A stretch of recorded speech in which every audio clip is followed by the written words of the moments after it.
Welcome to part 3 of our microscope setup tutorial thingamabob.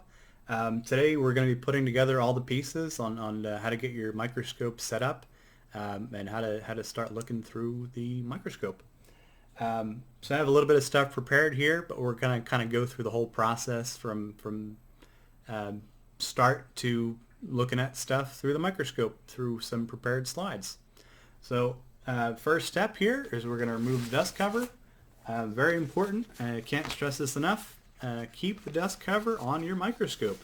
If you don't keep your dust cover on your microscope, do not be surprised when things start breaking or when it becomes very difficult to see through your microscope. So we'll set that off to the side here. All right, next step is we're going to take our power cord and plug it into the back of the microscope. This is the power supply here. So hold on to the arm and make sure that is fully seated. All right, let's check it. There we are. Light comes on. Light comes on. There we are. No issues. Okay, we'll flip that off for right now. Next thing we're going to do, we're going to make sure this is all at the bottom. We're going to pull the eyepiece covers off. And I already have 2 eyepieces ready to go here. So we're going to pop them in. And you can look at, if you're visually impaired like I am, you can certainly look through a microscope with your glasses on, but you might find it more comfortable to look at it like that. But it really does work either way. The only thing you should be really concerned about is just making sure you're able to look straight down. So that's why we adjust these here, so that you don't have an issue looking just straight through. So we're going to pop this on again, and we're going to increase this light. And basically what we're doing is we're just going to make sure that we have a comfortable field of view, adjust these so that we're able to easily see straight down into the microscope. If you're seeing a lot of black, you need to move your head. The black you're seeing is the barrel. So just like if you were going to look through a telescope or look through a scope on a rifle, you want to be as centered as possible so that you can look just straight through it. All right, so this is pretty good. Next thing we're going to do is we're going to grab our case of prepared slides, and I keep a couple extra. I think there's about 200 extra slides here, just in case. But we're going to grab these here. This is what I have ready to go. And we have some penicillium. And we're going to take this armature here. Actually, with the way I like to have my microscope, wrong magnification. The way I like to have my microscope set up here, I actually like to turn this around so that the stage is facing me. It makes it a little easier to get the slide into the right place and a little easier to handle and adjust and things like that.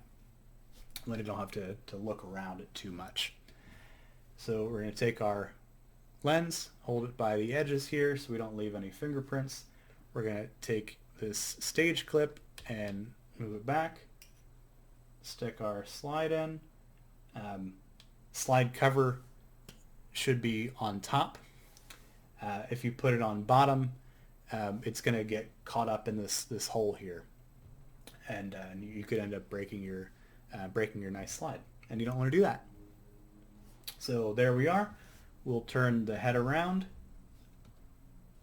and we're going to get this preliminarily moved to about the right place.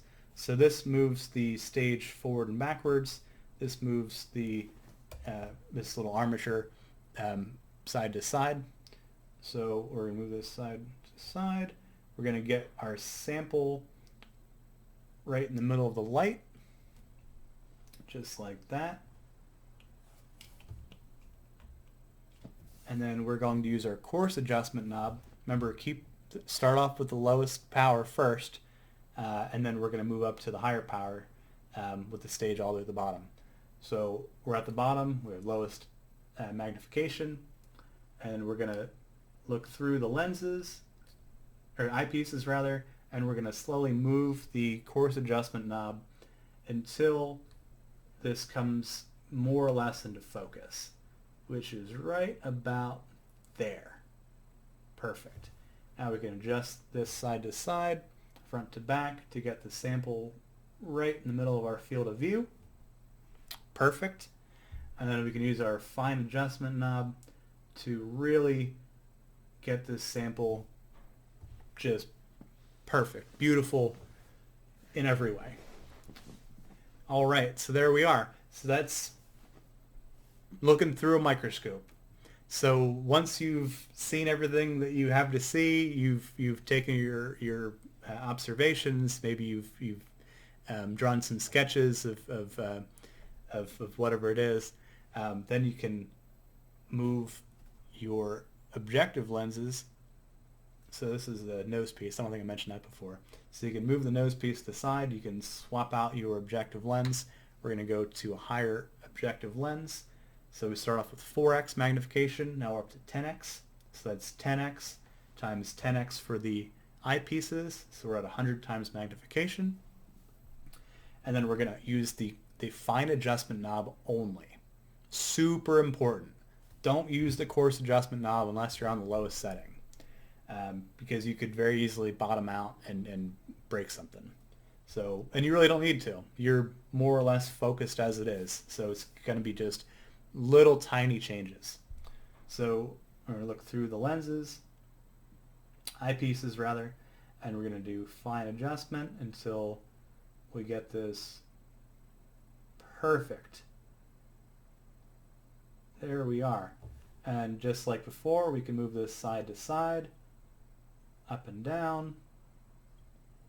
And this is just a really pretty sample. Penicillium is what the one of the byproducts of penicillium is penicillin, the life-saving, at one time revolutionary antibiotic. Comes from bread. So we have the 10x magnification, 10 times 10, and we're going to increase this up to 40 now. So 40 times 10, 400 magnification, just like before, fine adjustments only. And really, I mean, at this magnification, the only thing we're really doing with this fine adjustment knob is looking at different levels through the sample. So we can start off at the top and kind of adjust our way down into the sample a bit. So you can see different levels of stuff. So you can see the bacteria kind of go in and out, and then more stuff pops up behind it, and it's just a whole other thing. And then the last one is the oil immersion. We're not going to do that. Essentially, what you do is you just put a drop of oil right there, and then right into the middle of the slide, and then this is going to slide into place, and it's going to kind of slightly disturb the oil. Basically, it's going to create a meniscus, and you're going to be looking through that meniscus into the object, and it's going to really blow it up.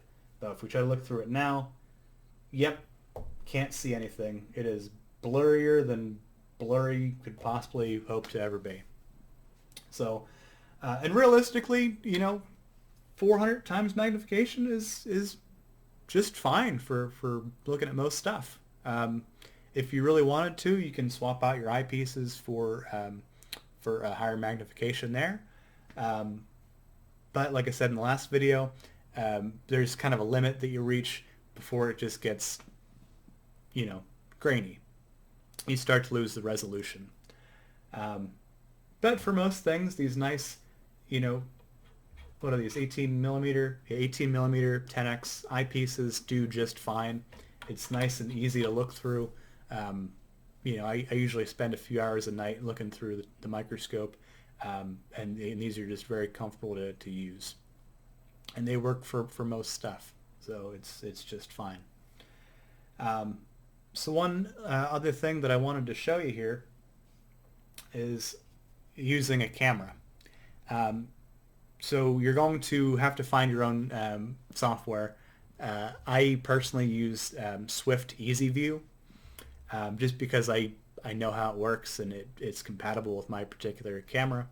And my camera here is the Swift Microscope eyepiece camera, 5.0 megapixel live color image, model Echo Papa 5 Romeo, 5.0 megapixel, and the max resolution on that is 2592 by 1944. So pretty darn high resolution for a 5 megapixel camera. So with this has a nice cover that covers up that protects rather the camera portion of it. And if you were able to look through this, you'd be able to see all the little camera stuff in there. So this fits in just like the eyepiece does, just like so. And it comes with this USB, I think this is a mini to USB 2.0. And this plugs in like so, plugs in there. And then I have a little USB thing that runs to my computer. And you know what? Let's go ahead and do the full thing then. Why not? We're here anyway. So I'll plug this in.